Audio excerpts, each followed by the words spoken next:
Thank you everyone for coming today. My name is Jung Yabu and I'm the director of Asan Institute DC office. I am pleased to present today's event, Revisiting Korea-Japan Relations, and we are so happy to host the book release of the Japan-South Korea Identity Clash, East Asian Security, and the United States, co-authored by Brett Grossman and Scott Snyder, two prominent experts on Korea, Japan, and Asia, and U.S. policy to Asia. And it looks like that you cannot pick better timing to release your book on Korea-Japan relations. Prime Minister Abe visited DC last month, and as you know, that President Park will visit DC in June. So you are just in the middle of the timing, and you are going to discuss this sensitive topic of Korea-Japan relations. And I've read their book to moderate today's session, and the only complaint that I have for their book is that they put Japan first in the title. So then minor complaint I had. And there are several, since this is so sensitive topic that I've noted several things before we proceed to their presentations. First, if you buy and read the books, you will know that it's mainly the analysis of the relations between two countries and U.S. foreign policy. They are not right. They didn't write this book to argue or blame certain country or certain policies. Even though they have good recommendations to reconcile and move forward beyond the history issues between the countries and how the United States have relations with two important allies in Northeast Asia. And even though I host these events, these views written in their book is solely for their views, not Asan Institute or my views. So please, if there's anything you want to blame other than this order of Japan, South Korea in their cover, please blame them. And if there is any greatness in their book, please congratulate their great works. And maybe most of you agree that no U.S. experts have given thoughts on this matter more than these two experts. So I really thank them for their hard working on these issues. So without further ado, I will ask Scott to present the remarks. Okay. Well, thank you very much, Jung Yup, for hosting us here. And I also want to thank Gil for providing discussant comments on the book and for also reading it prior to publication. And I also want to thank Jung Yup actually for proving our point before we even got started by making a quibble about the title of the Japan-South Korea Identity Clash. In some respects, I think that the ordering of the names also reflects identity-related issues. So in some respects, maybe we can just kind of stop there. But we have a lot more in the book and a lot more that we want to talk about related to Japan-South Korea relations and the role of the United States. And I think really in many respects that might be the most interesting aspect of this relationship at the current moment, and that is that the U.S., I think, is increasingly becoming engaged with and involved with efforts to create an enabling environment for a better Japan-South Korea relationship. Another kind of preliminary comment I wanted to make is that, as you all know, I primarily have been doing a lot of work on North Korea, so I'm really glad to come to an easy issue like Japan-South Korea relations. I think that from that perspective, I see some actually hope for this relationship. And that contrasts, I think, with the situation that I found myself in last month at the Asan Institute plenum in Seoul, where I was on a panel called Japan-South Korea Relations, never been worse, question mark. And so we know that there's a lot of negativity surrounding this relationship. And so for that reason, I think it's all the more important that our study provides an opportunity to argue that there is a path forward toward a stable and productive Japan-South Korea relationship. And that's really what we try to identify in the book. I'm not saying that it will be easy to achieve that path forward. But we believe that by looking at the relationship through the lens of identity and by thinking about how to address the identity issues that have beset the relationship, we might have a better chance of thinking about what it would take in order to construct a shared identity or a basis upon which the Japan-South Korea relationship can move forward. And I personally think that increasingly this is really a direction that is in the U.S. interest, and I'm going to argue that point further in a minute. So the fundamental question that we tackle in this book is the puzzle of why these two countries, Japan and South Korea, that have shared values as democracies and market economies, they're geographic neighbors, and they even have common strategic interests and challenges, why are they having so much difficulty in their relationship with each other? Foreign policy realists would say that these two countries ought to be able to get along together just fine, but it's clearly not the case, and that's a problem for the United States. And so what we offer in the book is a new framework for thinking about the relationship, not by focusing on the specific issues per se, but by looking at the relationship through the lens of identity. In other words, how the countries see themselves and each other. And we think that if approached in terms of identity, there is a way forward, but only if they're able to achieve a shared identity that enables greater cooperation with each other. And we do provide some very specific recommendations in the book that Brad is going to outline. So how did we make this case? Well, we did it by examining public opinion polls over the course of the past decade. We did it by doing directed interviews with opinion leaders in Japan and South Korea. And we did it by absorbing the experience of decades of dialogue with Japanese and South Korean counterparts in the conference room and outside the conference room. Essentially we came, to this conclusion that identity may provide a way of moving forward. And maybe the best way that I can describe why we think that identity is a key issue is just to look at South Korea's national calendar, where actually there are two annual occasions in March and August of each year when South Koreans take holidays to reflect on the excesses of Japanese colonial rule. On the Japanese side, it's more subtle, but I think that the relationship with South Korea does evoke some complex emotions in Japan. Maybe that's best evidenced by what we are hearing these days about what Japanese colleagues refer to as quote-unquote Korea fatigue. So Brad is going to go into greater detail about the Japan-South Korea relationship and our recommendations, but I just want to say a couple of things about why this should be important from a U.S. policy perspective. The first one is obvious and longstanding. From a security perspective, Japan and South Korea have always been interrelated with each other since the Korean War.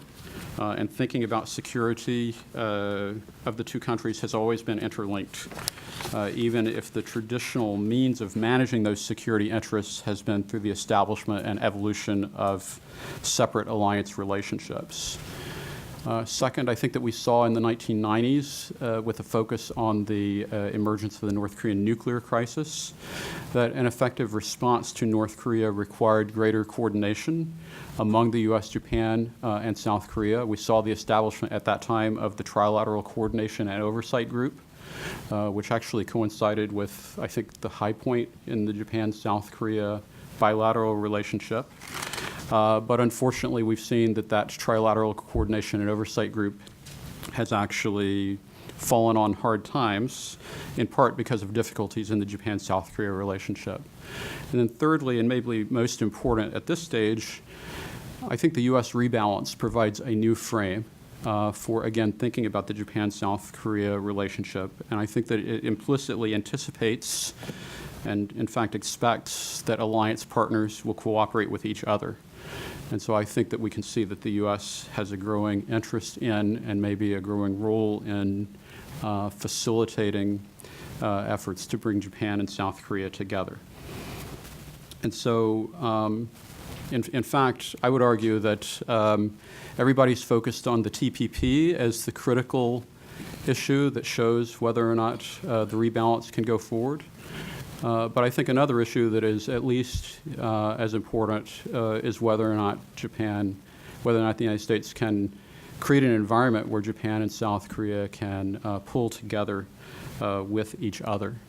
And in fact, if it's not possible to achieve that, then I think that it's the equivalent of operating in an environment with a 5-foot ceiling. I don't know how many of you remember being John Malkovich, but the 5-foot ceiling stuck in my head as a kind of metaphor for the limitations that exist as long as Japan and South Korea are at odds with each other or hobbled by history. So I think that U.S. policymakers will stumble if they adopt a traditional realist approach to Japan and South Korea and argue simply that it's in the national interest of Japan and South Korea, respectively, to work together against a common threat. In fact, I think that we've seen in recent months a couple of occasions with Wendy Sherman's remarks and others where that has actually become a source of tension, at least on the Korean side. But the objective, I think, should be, with the identity issues in mind, thinking about how to create an environment where Japan and South Korea can move forward together with each other. And I would argue that the Hague Summit was the first round in trying to do that. We may be in the midst of a second round with the successive Abe and Park visits to try to do that. And then we also have in our recommendations, I think, what may be a third round in the future. And I'm going to stop there and turn it over to Brad. Thank you, Scott. Thank you all for coming today. Thanks to Asan for hosting us. Thank you so much. Thanks to Gil, Mr. National Identity, on so many different levels. And thanks, too, to Scott. This project has been long in gestation, and Scott and I have worked together for a number of years. Our friendship goes back probably 2 decades now, is it? We met back in the 90s when we were both resident in Tokyo. And for those of you there are a lot of young faces in the crowd, I would urge you, if you have the opportunity to work collaboratively on projects, do it. It makes you richer, makes you a better person, increases your own I think knowledge and understanding of the issues. I know that I've benefited a great deal from working with Scott. I'm not sure it's reciprocal, but that's the way it goes. But that's why my name's first, I think, on the and that was done alphabetically, by the way, which is the excuse we will always use. I'm here to sort of talk real quickly about Japan-ROK relations and then move on to our recommendations, which I promise will be controversial and hopefully interesting. But what's so fascinating, I think, about this topic is the fact that it's real. I don't think we had any idea when we began this project so many years ago how relevant and timely it would be by the time this book got published. The fact is that almost every day we have something that reminds us of the significance, the vitality, if you will, of this issue, its relevance, and the way, I think, the reasons we need to overcome it. One, I think, critical measure of that is just the consistent level of discontent and the unfavorable rating, that's the word that tends to be used in the opinion polls, of the unfavorable ratings that each country gives the others. The Genron poll, and mind you, Asan does outstanding work, but I'm not going to quote you guys today. You get enough, they've got the backdrop. But the Genron NPO survey, which is, I think, quite good. The fact, of course, that they're now looking at Korea after having focused on China for so many years, I think speaks of the understanding in Japan, certainly among those folks, about how important this issue is. 70% of South Koreans have an unfavorable opinion of the Japanese in 2014, which, interestingly enough, was actually a decrease of about 6% from the previous year's polls. Among Japanese, 54% have an unfavorable opinion of South Koreans, which sadly was an increase of 37% over the previous year's polls. Fortunately, 70% of South Koreans also think that this is an undesirable situation. They have concerns about it and would like to see it improved. Japanese, the number is a little bit lower, 61%. But I think the bottom line is that there's a bottom. There's clearly a desire and a recognition among these two countries, at least, of the importance of their relationship and a need to stick a floor on these problems and to move beyond them. Now, being able to do that, of course, is proving problematic, is one way to put it. So Scott and I, being helpful guys as we are, decided that we would offer them some suggestions. And I would note, by the way, that I think while, as we survey the situation, the relationship has its problems, there is clearly, I think, ways that we can gain some traction. And the goal, in many cases, at a minimum, if you will, the goal would be a return to the Obuchi-Kim 1998, 1999 period, when they seem to really, truly put the past behind them and establish a forward-looking relationship. That becomes, in so many ways, the benchmark for the way these two countries need to look at their relationship. So for those doubters that see the poison that seeps so deeply into so much of this relationship, can, I think, take some solace from that particular period and note that there are possible futures, positive possible futures ahead. So we offer two suggestions. The first one, quite frankly, I think is a lowest common denominator approach, but still by today's standards, it's fairly bold. It consists, I think, of two sets, if you will, of activities. The first is top-level initiatives, where we would have the three leaders of each of the countries, the United States, Japan, and South Korea, all together, making a statement that talks about the value of trilateral cooperation, why it's good for all three, that frames it and creates the frame for ongoing trilateral cooperation and provides a positive and, if you will, forward-looking orientation for their publics as well as for their bureaucracies. And I would argue, or we argue at least, that the direction that senior-level policymakers provide is extremely important. It sets the direction in so many ways for countries, for publics, and for policies.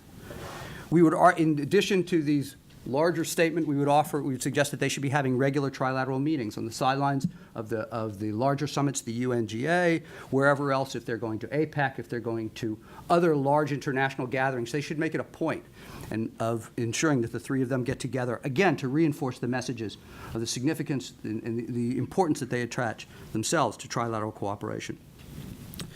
Below them, on the bureaucratic level, we would argue they should be equally engaged.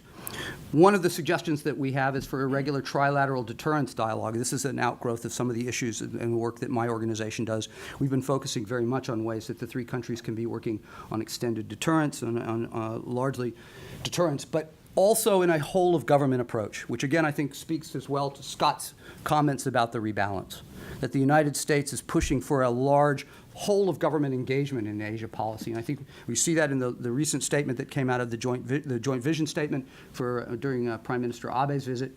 And similarly, we should hope something will come out of President Park's visit, and we could use that as a frame for trilateral engagement. But the three countries and the three bureaucracies should be working completely together across a wide range of issues to demonstrate both shared purpose and an ability to achieve equally desirable outcomes.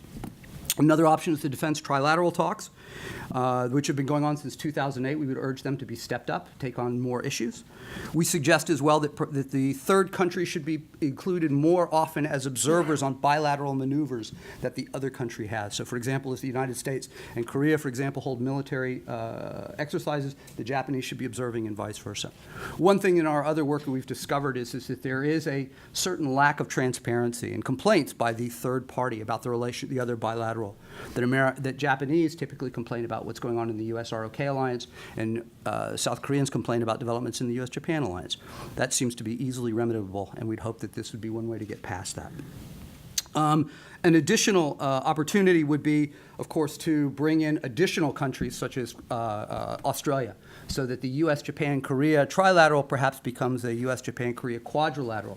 And that offers some political benefits. I think it offers as well a different focus and a chance to move beyond some of the problems that attach to trilateral cooperation. There are other steps similar to that, but I think you get the message. That is what we recommend is the lowest common denominator approach. Then there's the grand bargain. And this is, or you can call it the Great Reset. I think we've argued. What did we decide to come down on that? Grand bargain. We're calling it a grand bargain now. We've argued back and forth on this. This begins with essentially this is a bold gesture on the part of all three governments to try to move genuinely beyond history and in a structured and purposeful way.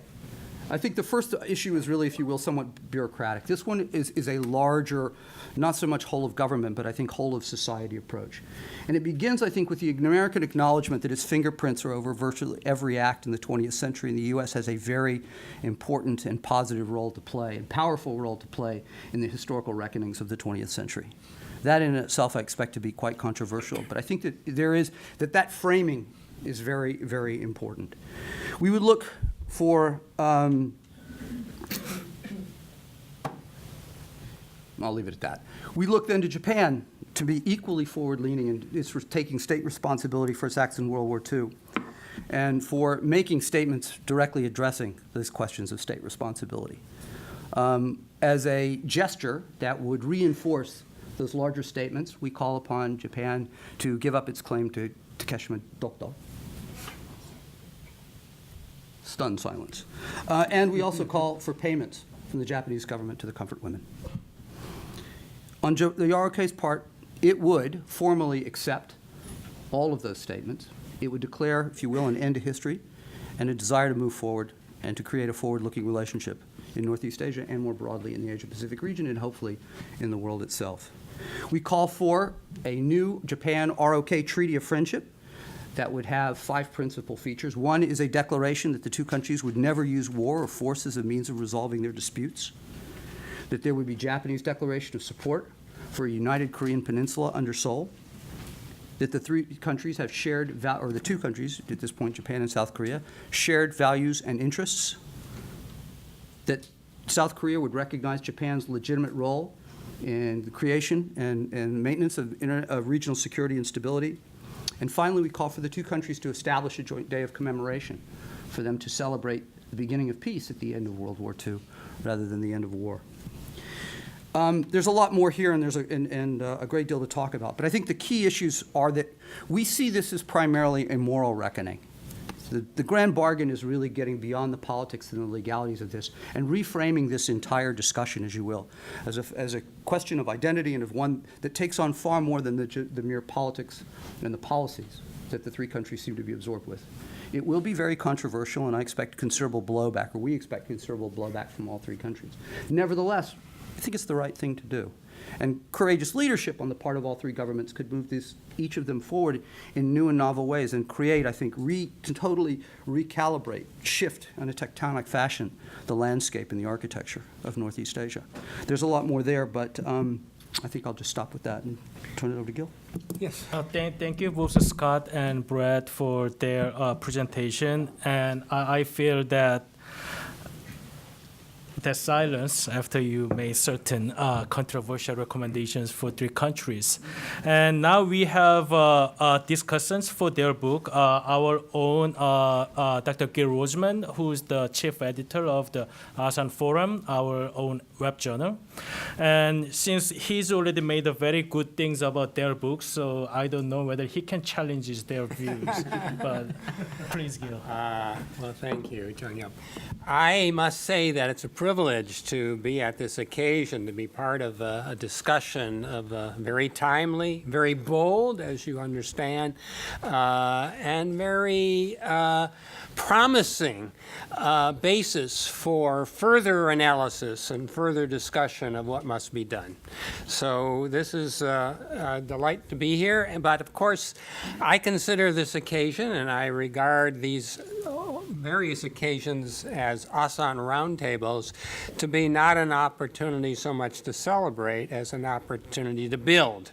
So where can we go on the basis of what we just heard? So even though I've lauded in the back of the book the overall contribution of the book, I want to raise some questions to the authors and for the group to discuss and to consider what is to be done next, because this is a huge foreign policy topic for Japan, South Korea, and the United States. And it's also a very important academic challenge to figure out how to build on the kind of analysis that takes place here. So I see three major contributions in this book, all of which can provide building blocks for for further discussion. The first is the what we just heard, the value of a collaborative work by two people who devoted so much of their careers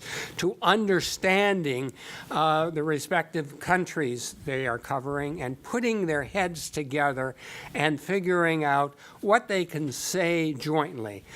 For me, the blocks on which we build our analysis of foreign policy are bilateral relations.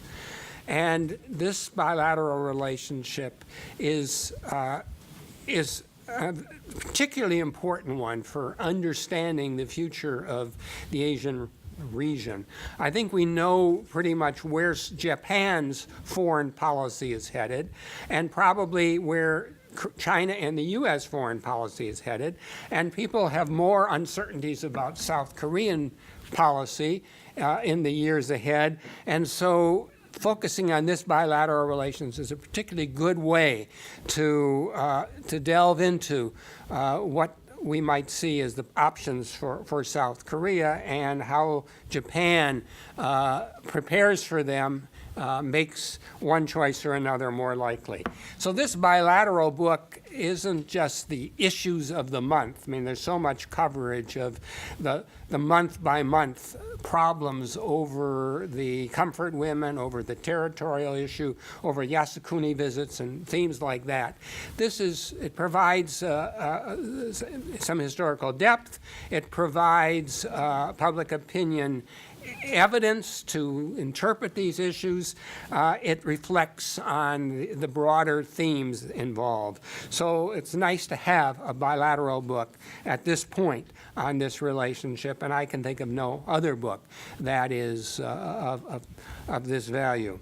The second contribution is its unremitting enthusiasm for national identity as the gateway for dealing with international relations, particularly a bilateral relationship.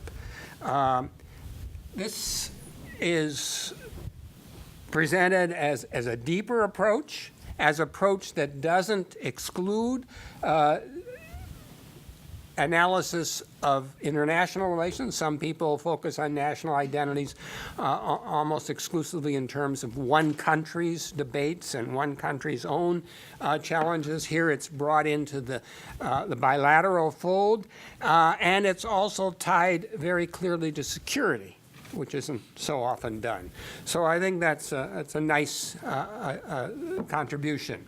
And the third contribution, which I suspect is where most of your attention will fall, is the grand bargain and the plus the lowest common denominator approach, and that is the really important leap in not only bilateral relations, but trilateralism that the authors are advocating, and with a bold agenda for how it can be accomplished, asking each country to do something that it has been very reluctant to do, and so sort of a great leap forward, going big, going bold, the authors say, and I think that's exactly what it is, and that provides a very good basis for discussion. Okay. Now, I have some thoughts about what could be done on each of these three themes to strengthen the basis for going forward.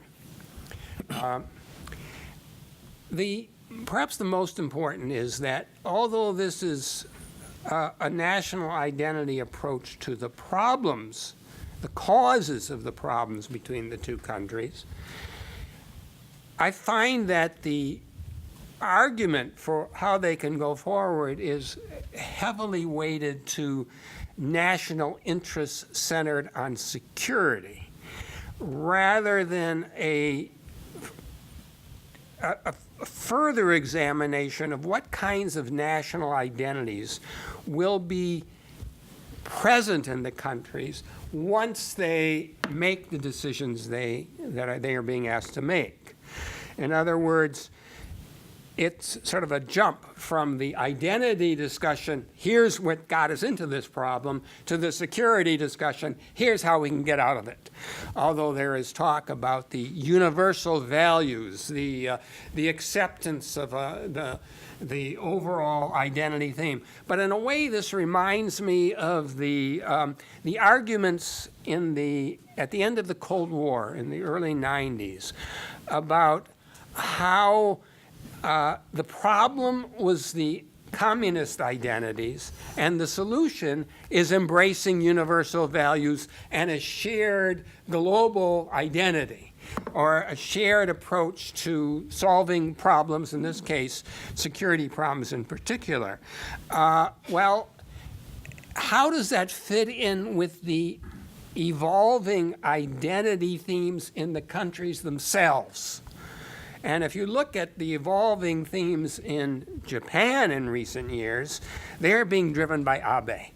And they're the shift towards more pride, more nationalism, more of a sense of a normal Japan steeped in its history. And I think essentially what Brad and Scott are saying is Abe's an aberration. Let's put him aside. Japanese can overcome him. They had their earlier identity focusing on a peace-loving country. They have their greater challenge with China now and the need to build up their shared identity with the U.S., which they recognize, even though they keep defying that conclusion in some of their actions. And this last 2-year interlude is really something that can be brushed aside, and Japan can come back to the identity imperative that seemed more likely not so long ago. And we don't have to think that there is an identity legacy from what the conservatives have been trying to achieve for 20 years and now have been moving much more closely to achieving at this point. So there's a sense, and also there's the sense that South Korea can put aside the Japan issue with the kinds of compromises that are being asked of Japan, that they'll be welcomed heartily in South Korea. But is that sufficient to manage the identity challenges South Korea has? What are those challenges? And so that's what I would ask the two authors to reflect further on. What kind of identity, apart from the romantic notion that they're ready to embrace a universal identity welcomed by the United States, what kind of identity are their own internal trajectories leading to that will allow for the kinds of compromises and really about faces that they're considering?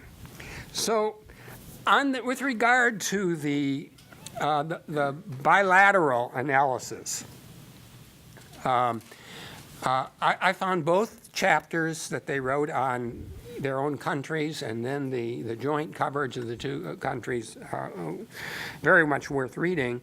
But it may be, for future analysis, it may be more helpful to have more parallelism, to write in more systematic ways about what exactly is happening in one country as opposed to the other. And maybe with more identification of the chronology of ups and downs. And there's sort of an overview here, but what accounts for the improvement and the deterioration in their bilateral relationship going back at least to the Kim Dae-jung-Obuchi Summit of 1998. I think getting further into causality apart from the history themes would be very useful.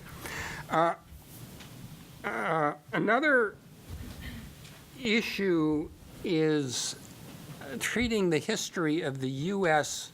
lack of leadership. So if we ask about causality, I think there's one of the themes here is the U.S. hasn't been involved enough, and there's a way the U.S. can be a more active leader. Now, that flies in the face of many comments to the effect that to the extent that the U.S. gets involved, it gets its fingers burned. That both sides, as in the response to Abe's visit to the Yasukuni Shrine, or to Wendy Sherman's comment that the South Koreans took such exception to in April, that the U.S. has great difficulty interceding without causing a lot of problems. So what is the causality, and how much is the U.S. really to blame, or is the U.S. part of the solution? Now, when you look at the book for causality, there is talk about the causes of public opinion shift, the internet, maybe the public opinion is too focused on symbols. And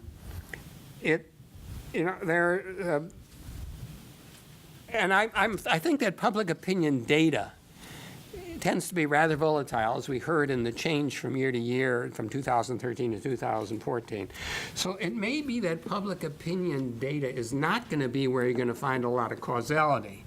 More the impact comes there. So you ask, where is the causality in terms of the assumptions the leaders are making, or the nature of the media coverage, and how can we find this causality beyond the specific themes that have that are highlighted in the public anger that is aroused. And so there, I wonder if national identity doesn't have to take us beyond the history themes and territorial themes into some other dimensions in order to really understand some of the deeper driving forces. History may be where they are most manifest, but there may be some other issues of identity that are deeper. Now, both the authors present the view that in searching for equality, both countries are looking for more equality with the United States, more acceptance in the international arena in that way. But even the search for equality may hide something else that they're looking for. So that is my question about, what really is the deeper cause, and if you can't be satisfied with the solutions proposed unless you really feel you understand the causes. And here it brings me to the notion of China. How big is this fourth country that's sort of in the background in this analysis? And the assumption, I think, in their grand bargain is that China would really have to accept the widening trilateralism that these countries are willing to face, they're willing to embrace.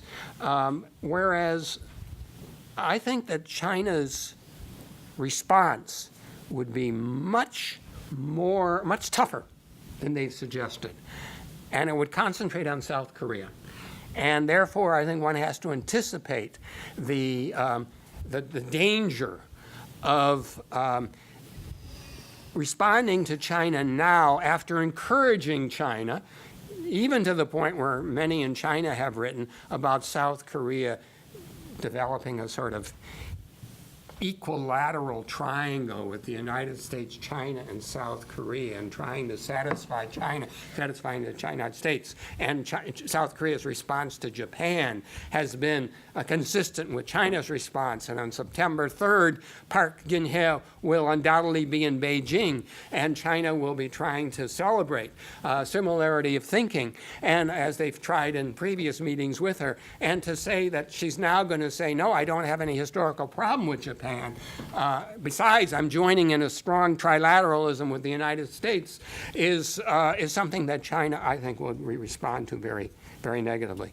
So that's the most obvious response. I think also in the United States that should the Obama administration in particular accept the recommendations of the Grand Bargain and apologize for, or essentially do so, for past U.S. actions, the atomic bombings, the way U.S. foreign policy has handled Japan-Korea relations.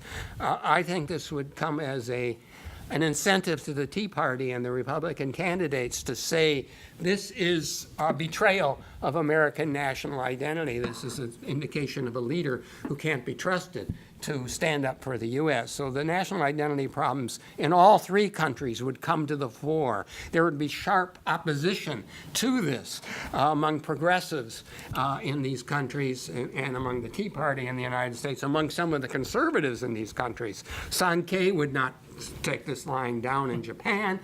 Some in Korea, I think Chosun Ilbo would not take it easily as well. So this is a real challenge for politics in each country. It's a challenge but we've understood this all along. This is not easy problem to solve, and we should be grateful that we have two people here who are maybe crazy enough to say, this is what we need to do, let's go forward. And I think if we can clarify some of the strategic implications, particularly with regard to China, and some of the national identity implications of what Japan and Korea would look like after such an agreement, we could be in a much sounder footing to go forward with that. I'll stop there. Thank you, Gil. As you noted that their Grand Bargain recommendation is already interesting, but there are lots other interesting detailed things in their book. So they are selling the book today and accept a major credit card. So not bringing cash is not an excuse for you today, okay? And and Scott and Brett, do you have maybe this is another work for later, but do you have immediate response for Gil's recommendation? Yeah, you go first. Okay. Thanks, Gil, for essentially laying out a critique that could maybe be the subject for another book. In fact, some of it is related to how I'm conceiving of my own next book project. And I think that the issues that you pointed out, I'll speak to the South Korean piece of it because you highlighted that as an area that involves some particular ambiguity. Where I do think that one of the interesting challenges going forward in terms of thinking about national identity is related to how will it evolve, right? And what would the consequences of particular actions be on the way that it might evolve? So I'll just say on the South Korean side, what I see is a multi-generational case in which, post-Korean War, a lot of state building has been focused on an identity that was oppositional to Japan. And that I feel that over the course of the past decade, we've been in a phase where South Korea, having established itself and built some confidence in the international community, can move forward in some ways beyond that to think about and establish precepts for what it means to be Korean that aren't necessarily completely focused on it means the opposite of whatever Japan is. So I think that we're at a moment where that can happen. Of course, it's very difficult to predict what the consequences would be of the type of shift that we recommend. So I don't think I can do that. What I see in the South Korean case as related to China, the other issue that you put your finger on, which I think is absolutely right. I mean, one of the challenges related to our vision for trilateral cooperation is indeed, I think, alongside identity, the strategic question of whether South Korea and Japan view China in the same way. And that's a deep, very serious question. And I don't know what things will look like in 5 or 10 years, but I think I can say with some confidence at this stage that, one place where you hear the most doubts about South Korea and its future being close to Japan and the United States is in Tokyo. And I actually think that it's understandable why you would hear that in Tokyo, because if you're in Tokyo and you're looking at Beijing and Seoul, Seoul is a point on a line. It's a two-dimensional view. If you're moving toward Beijing, you're moving away from Tokyo. But I think that if you're looking at it from the United States point of view, the US-ROK alliance remains an anchor that holds South Korea in place and enables South Korea to do engagement with China. And so what you're really talking about when you're talking about Beijing pressuring, it's actually not just pressure on South Korea, it's pressure on the future of the US-ROK alliance. And we'll have to see how that plays out. It's going to be very interesting. I think that we're really just at the beginning of that. I think we're in the first round. The FAD debate could be viewed as the first round in some respects with AAIB. That's going to be a story that's going to play out over time. And then the last thing I'll say is you gave a very interesting discussion related to causality, and we actually struggled with this quite a bit because our major metric for looking at this issue was related to public opinion. I think that the methodology of using public opinion, as you suggested in your commentary, is quite complicated because it doesn't necessarily give you causality, it gives a response. And we had a lot of discussions amongst ourselves about, well, how is public opinion shaped? To what extent is it led by leaders? And to what extent does it shape the environment in which leaders get elected? And I think that's an ongoing challenge for every democracy. We didn't come to a definitive answer on that, but it really is a critical question that gets at identity and probably needs to be explored further. But I think it's also one where there are probably some inherent limits in our main methodology to be able to effectively address it. Brad, you want to add? Sure, thought or two. Scott's wrong. We're not going to apologize for our methodology at all. No, I would say that. Apologize for it. Good. I got to straighten his spine sometimes. What I would say, public opinion polling, everyone in the room knows the problems with opinion polling. But I would say that we get around to some degree, despite all of our long conversations that we're still having. You get enough polls, you could cross a long enough period of time, and you combine it with, I think, our combined decades of experience, and we've got more of a baseline. I think we're able to, in some ways, I think, take the polling data to validate some opinions as well. And so I'm a little less troubled by the polling component of that. I mean, obviously, you depend on any one particular poll, and you're in trouble. But we don't do that. So I think we're in better shape. I would caution everyone when you buy and read the book, and even if you don't buy it, but if you read the book, I'll caution you. I think I'm right about Japan, but I would suggest there are people that might well differ from my take on where the country is going. I might be considered an outlier in some ways, but I can defend my positions. But I would just offer you that in some respects there will be some gap in some case between, I think, myself perhaps and the prevailing view about Japan in this city, for example. Jim and I think, probably have some discussions perhaps about where Japan's future lies.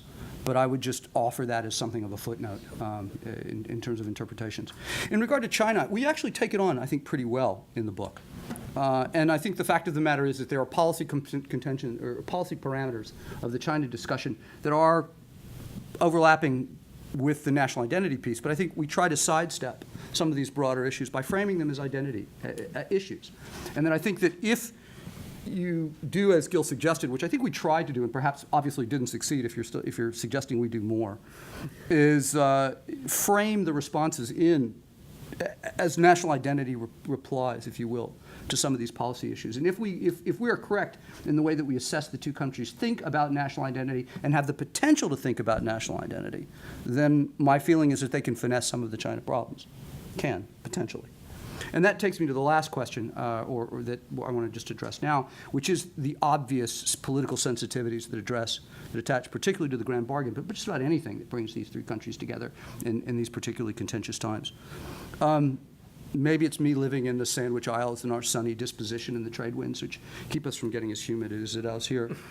But I think it's clear that, or I think that what we suggest is that true leadership is what's needed in all three governments. And clearly there will be blowback for all of these suggestions. That doesn't mean that these aren't the right things to do. And I think the choices that all of the leadership, the top leadership in each of these governments has the opportunity to decide whether they choose to be national leaders, great national leaders, or truly historical leaders. And what our suggestion here is that by embracing the grand bargain and the grand reset, these three individuals, whoever they may choose to be, the U.S. president, the South Korean president, and the Japanese prime minister, can transcend the particular moments and even transcend the politics of their country and become truly great historical figures by genuinely recreating a Northeast Asian politics. But that takes a great deal of courage, and the blowback, I think, will be quite severe. But nevertheless, I remain optimistic, foolishly or not. Thank you. Before I open the floor for the Q&A, I'm going to ask first questions to you. And as we reiterated, one of the controversial part of their book is their this grand bargain recommendations. Just to reiterate, on page 172, they say that Japan would give up its claim to the Dokdo Takeshima Islands and make financial payments from the government of Japan to individual Koreans who suffered as sex slaves or forced laborers under Japanese colonial rule.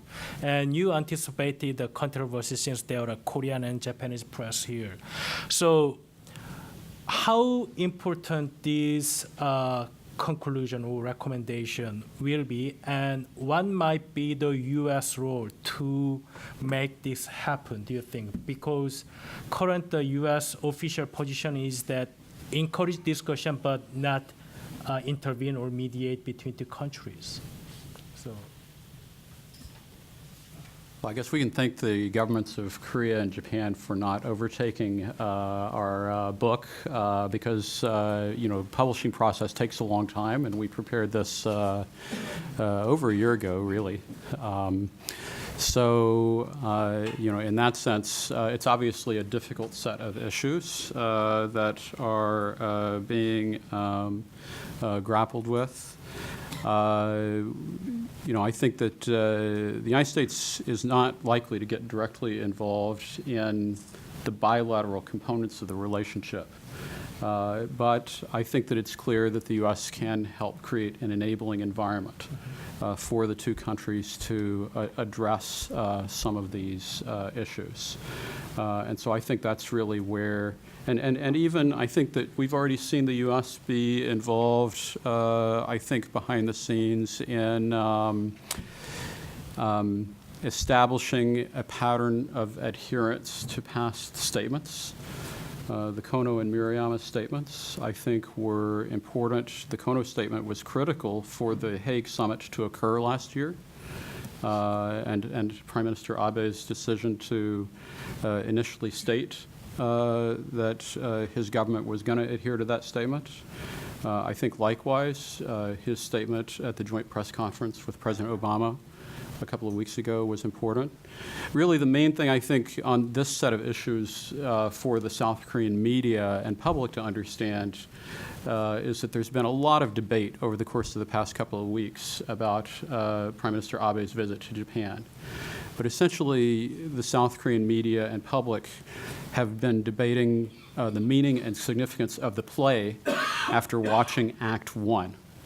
And Act 2 is going to be the visit of President Park. Act 3, I think, will be the Indonesian president, and Act 4 will be the visit of President Xi.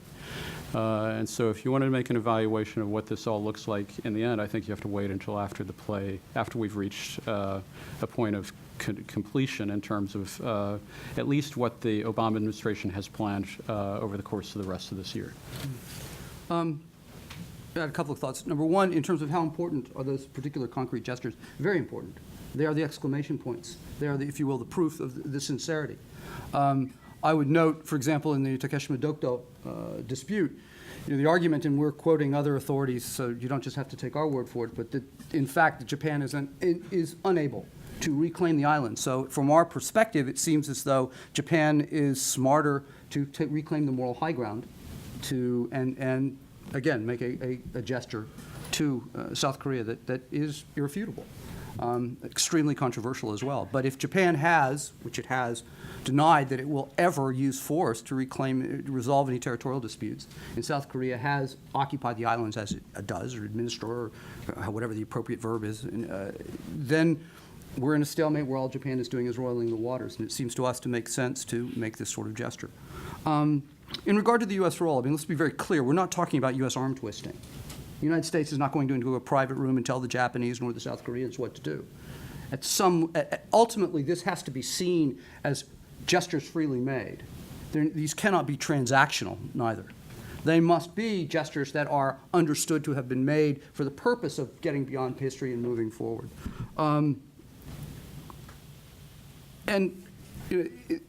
The U.S., as Scott says, needs to be in a position to continually create opportunities to hold each other, the two partners, I think, to the commitments that they've made. And it will be a constant fending off of the other party to take a side, and that's not what we're suggesting by any means.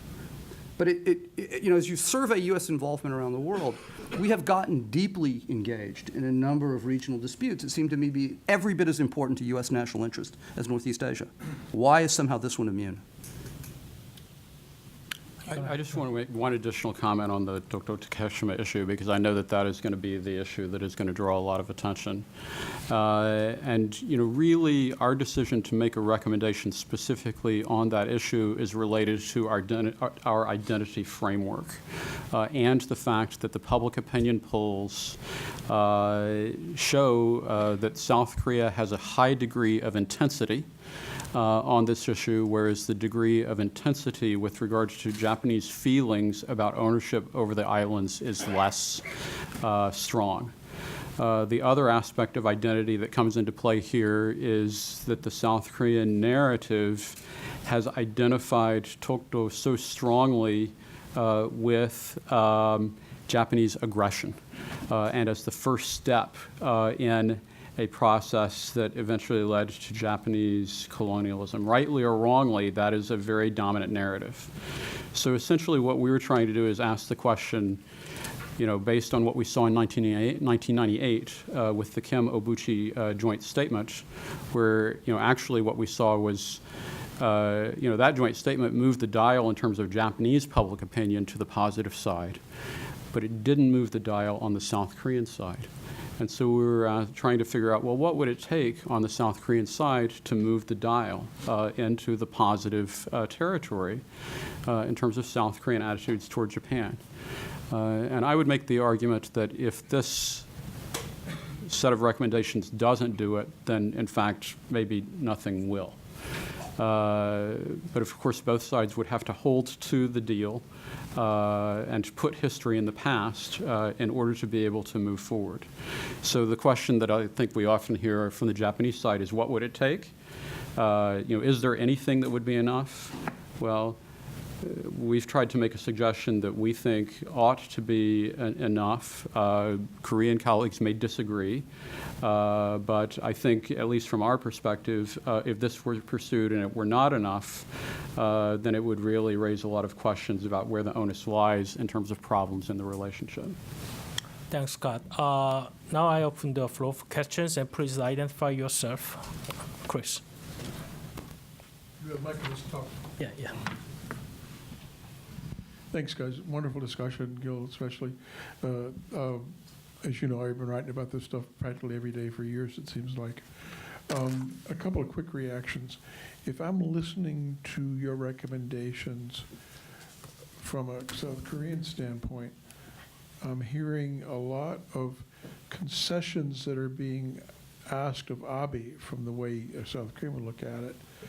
But if I'm a Japanese, I don't see what I'm getting back from South Korea other than maybe, oh, well, they like us better now, so I should feel good about that.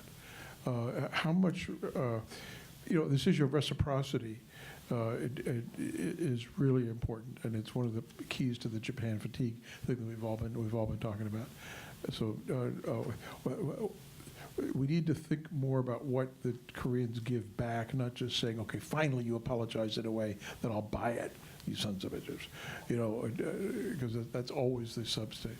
Second point, I came back from, I guess a trip about 3 or 4 years ago now, with the sense that now that Korea has made it in the world, is a major economic power, a major industrial power, a major arts power, got the UN, all these kind of things, that now is when Korea's self-respect requires a national identity boost, that South Korea feels it's entitled to be respected and recognized for what it is now.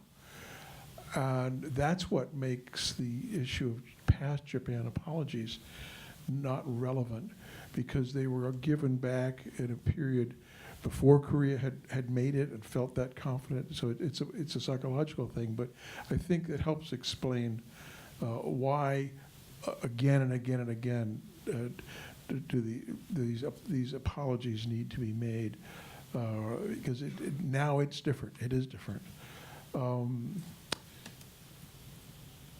A thought experiment. You're trying to look down the road. How do we know when we're succeeding? Maybe as a thought experiment, let's try this one. What would it take? What would have had to have happened for the President of the United States, the Prime Minister of Japan, and the President of Korea to go to Yasukuni Shrine? What would it take for that to happen? Now, I think we can all come up with a long list of why it can't happen. That's my point. Let's take a look at what it would take. Because if you could ever do that, it would be on a par with the United States talking about Hiroshima and Nagasaki, wouldn't it? Things that we all kind of know we kind of need to do one of these days. We're looking for ways to break these deadlocks. That might be one to, as a thought experiment. Make some lists. Try to come up with some things that, is that in our lifetime, is that something we could work towards? Anyway, a million questions, but thanks. And maybe get one more questions, please. Sure. Good afternoon. My name is Nassim Rubin. I'm the Assistant Director for Asia at the American Jewish Committee, and I'm originally from India. And you mentioned, besides the United States, Australia as a country that enjoys close ties with both Korea and Japan. One other country comes to mind is India, because the Prime Minister was in Japan. The Prime Minister is very close to Prime Minister Abe, Prime Minister Modi. He was in China, and he's completing his current foreign tour in Seoul with a very strong, good visit. So you might want to consider India as another partner in bringing about reconciliation. Thank you. Why don't you guys answer Sure. the quiz Good one. question, and then maybe second one. Yes. India easily fits the bill. Unfortunately, it's not a U.S. ally, so it sort of falls outside the ambit of this particular study. But clearly, yes, there's room for discussion of larger, it takes us a little outside this particular work. But there's all sorts of reasons to be talking about India and ways to be thinking of ways to consolidate and build better relations with India. And I think Japan, frankly, has a very particular role to play in that as well. But our focus really is on U.S. alliances and Northeast Asia, so it's a little out of that. To Chris's questions, which sort of ironically makes my whole point, Chris, but you always do that. I just write what you tell me every day, you know that. And by that, I mean, the point is, as you said, the Yasukuni Shrine, which I would say is Chidoriga Fuji would be a better place to visit, but But you got to learn how to spell it. right. That's the gesture that we all think is what should be possible. And that speaks to, I think, the larger question precisely of why, what is the good that comes of this? And I mean, which goes to your original point, which is that it looks a whole lot like Japan doing and South Korea saying, okay. And historically, the grievances run in that direction. That said, I mean, as we identify within the proposals themselves, we say specifically, you get a future-oriented relationship. You get a direct acknowledgement of the Japanese security role in the region, which I think is very important. And I think that what you ultimately get is this notion of a reconfiguration of Northeast Asian politics in ways that serve not only, we would like to think, the interests of all three countries, but in fact, we would argue, serve the interests of the region as well. I mean, that's a good. You don't quantify it, but that clearly it takes us to a place where we all would like to be. And insofar as you can do that, I think we have something positive that comes of all of this. There's a long discussion there, but I think we've got other questions, and I know Scott wants to add something too. I'll just throw in one thing. I think that the job on the South Korean side is actually to accept and forgive, essentially. And then I think another point related to the U.S. role in this is actually related to listening for our allies. So, for instance, the Korean media, as far as I could tell, really didn't seem to acknowledge that Prime Minister Abe reiterated his government's to the Kono statement in the joint press conference. And actually, President Park said positive things about post-war Japan in her March 1st statement. And these are both, interesting things that were missed by the media on the other side. I was going to ask about that because, as you know, in my report, I made a point of saying, did you hear what Abe just said? Our country took responsibility. And yet none of the Asian media, Financial Times for that matter, didn't get it either. But Kerry in his press conference in China on Saturday seems to have been listening to the talking points and did point out that Abe reiterated, Kono reiterated very often and said it would not revise it. So it's percolating in there, but I think that's a critical thing you just said, Scott. If there's a U.S. leadership role, it's right now is to say, here's what we heard. Here's what he said. Here. Listen to what he said. Okay, maybe over there. Sorry. Is there? No, it's okay. Is there mic? Hi, thank you very much. I'm Jennifer Mackby from FAS. And not so long ago, we held some CSIS, Asan, and JIIA, Center for Nonproliferation, Trilateral Nuclear Dialogues, to which you both were present. And we discussed quite a bit about the North Korean threat, the provocations at the time. But I haven't heard you mention much about North Korea. It was one of the reasons we thought we could bring the two countries together. Perhaps it's in your book. I haven't read it, but I wondered if you could discuss that a bit.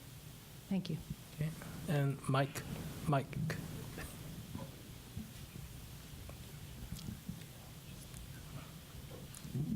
Yeah, I was going to, Mike Macetic, PBS Online NewsHour. I guess basically following up on the previous question, does the quadrangular get in the way of the triangular, or does it enhance it? You want to take one more question? Or does it go? Oh, yeah.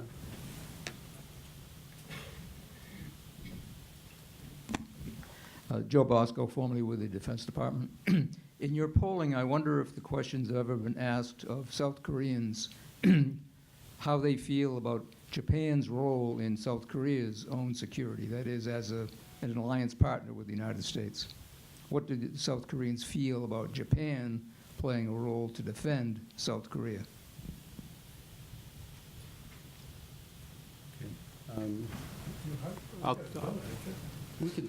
We don't have. I'm going to take this quadrilateral triangular question because I wanted to also respond on the other. Okay. And I think that the challenge is right now the alliance issues between U.S. Japan and U.S. South Korea are, a problem that are enfolded by a strategic challenge.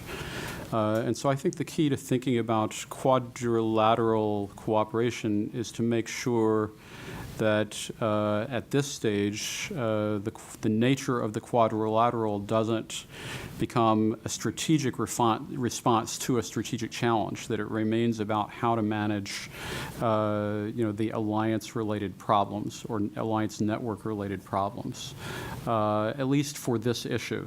There may be other venues and times when it's necessary to respond to strategic challenges by invoking strategic purposes, but I think that that's not the fundamental set of issues that we're trying to grapple with in this U.S.-Japan ROK triangular relationship at this point. And then on the North Korea side, I mean, on this, from a security perspective, it's very clear that there is common purpose, and that there is a deeply embedded need for cooperation that goes all the way back to the Korean War. And so, in a way, I think the challenge that we're really writing about is, as one colleague of mine put it last year, it seems like the South Korea-Japan security relationship is better than the South Korea-Japan relationship. And my response was, why is that? It's because the U.S. is involved with the U.S. with the Japan ROK security relationship, but the bilateral political relationship is still problematic. So, that's what we mean by saying that problems in the political relationship also put a cap or a ceiling on what can be possible in terms of grappling with some of the broader needs of the defense relationship, including in addressing issues like North Korea. Actually, all three of those questions really go to the same issues. As I think about how to address them, they all ultimately end up intersecting. To take them, I think, discreetly to Jennifer's question, the fact is that we find North Korea is the closest point of commonality in the context of the security issues and the strategic questions that Scott was talking about. And it becomes far more than any other, at least in strategic terms, the easiest way to get the three countries lined up. We've been doing a lot of work on extended deterrence in particular, which is, for example, why we make the recommendation for the extended deterrence dialogue as a way of getting straight to that more than anything else.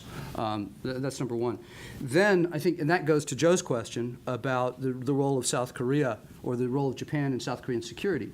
And this is likely controversial in this setting. My sense is the South Koreans take the Japanese defense role for granted. There is an unspoken and sometimes spoken assumption that in the event of a contingency, Japan will be on side whether it chooses to or not, by virtue of its UN obligations, et cetera, its alliance obligations to the United States. The ability of Japan to actually have a say in what goes forward is somewhat minimal. This is a somewhat controversial position. I would note that one of the things that is most upsetting to the Japanese, and I was in Tokyo last week, but we've been hearing this for over a year, is the notion of the South Korean complaints about the debate about collective self-defense, when the Japanese response is the primary beneficiary of these changes will be South Korea. And the inability of the South Koreans to recognize that is especially galling. And so I think that there is a key role here that is often overlooked, and I think that there's a recognition of that among a number of Japanese as well. Finally, in response to the Quad versus trilateral piece, interestingly enough, we've had suggestions that from various folks within these relationships, or within these three countries at least, that the involvement of a fourth party would provide some sort of cover. In one way to look at it is that, again, South Koreans have suggested to us that trilateral cooperation is very much in the United States' interest, and very nakedly so, and they sometimes have difficulty actually seeing how trilateralism necessarily helps them. And that, I suppose, is a natural outgrowth of the assumption that Japan's on side no matter what. You don't necessarily have to go through all the stuff that when the balloon goes up, that even with the absence of these particular procedures worked out in advance, things will happen. I think to some degree because of the security cooperation that Scott talked about. So if you provide a fourth country, what you end up with some institutional cover for something, it provides it a broader perspective and takes you past some of these more Northeast Asian focused issues. None of these, mind you, are very popular things to say, but I think these are somewhat implicit assumptions in a lot of this. I just want to add something briefly. If you provide a fourth country, Australia, India even, you now bring China much more into the picture. And the goal here is clearly to keep the issue of China as far away from the purpose of trilateralism right now as possible, to make it easier for South Korea to join and not to deal with South Korea-Japan differences. So I would say that is the compelling reason to stay away from the discussion of quadrilateralism right now. Jim.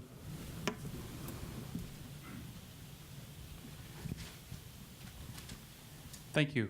Jim Show from the Carnegie Endowment, and thank you, gentlemen, for taking this on.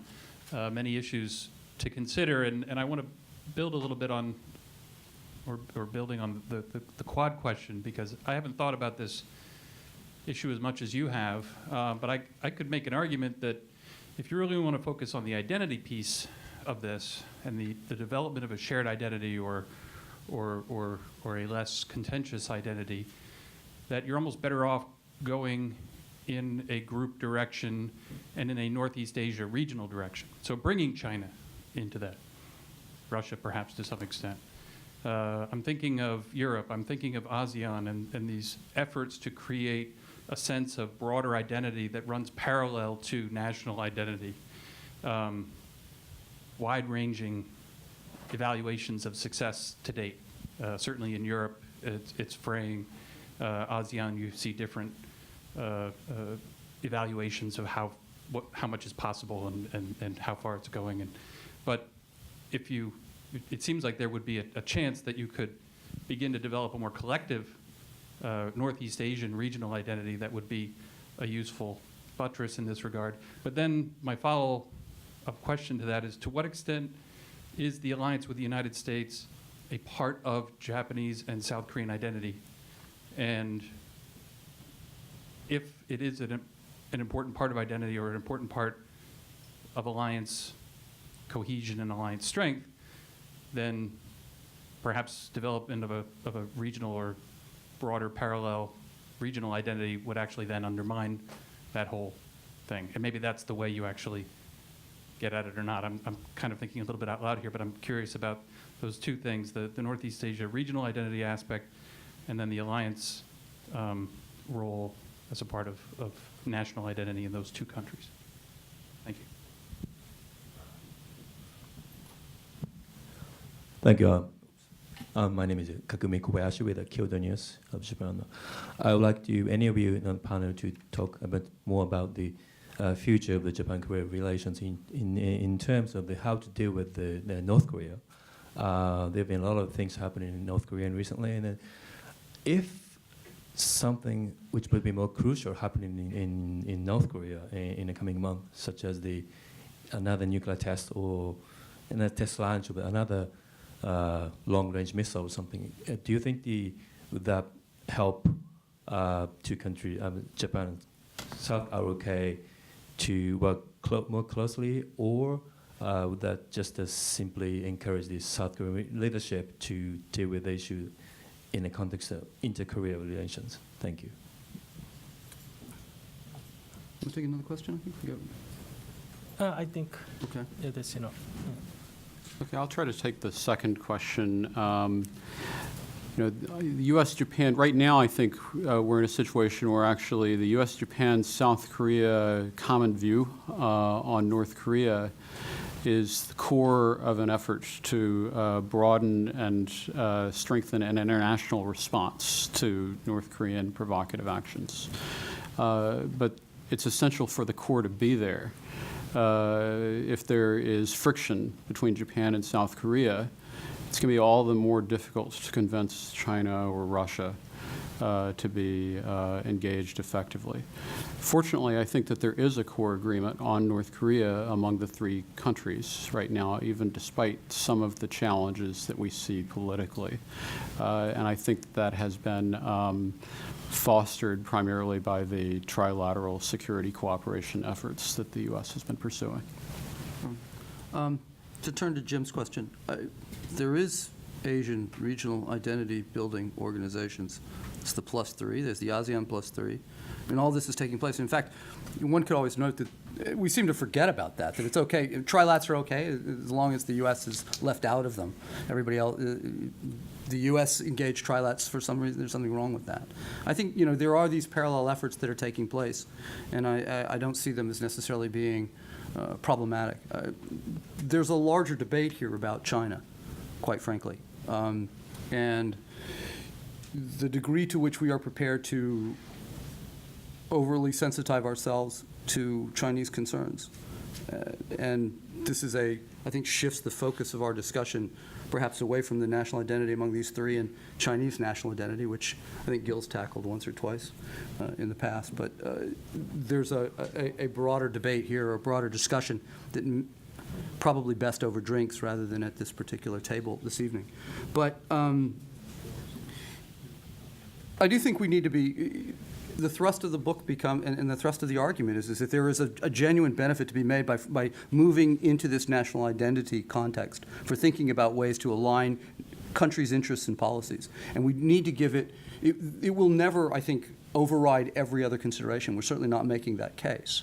But we are suggesting that this offers, I think, an extremely effective tool to frame, a way to articulate interests and context for policy making and for policy outcomes that make a great deal of sense and have the potential to be very persuasive. And I think, one of the things that we need to really be thinking about is the way that we use national identity to make the case to internal audiences to make preferred outcomes more probable.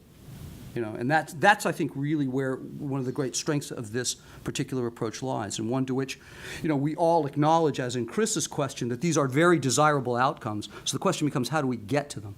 And we're suggesting that this is perhaps an alternative method to do that. And there's a lot of airy-fairy, touchy-feely stuff in this, but nevertheless, I think we all acknowledge that the ambitions and are good, and these are desirable. It's just, seems to us to be a more fruitful, potentially fruitful way to get there. You want to add something? No. Yeah, I told you that this is very interesting and sensitive topic, that 1.5 hours is already gone. And if you have any questions, I believe that answers are in the book, right? So please save your time to buy book outside. And thank you very much for coming today. And thank you for authors and discussants today. Thank you.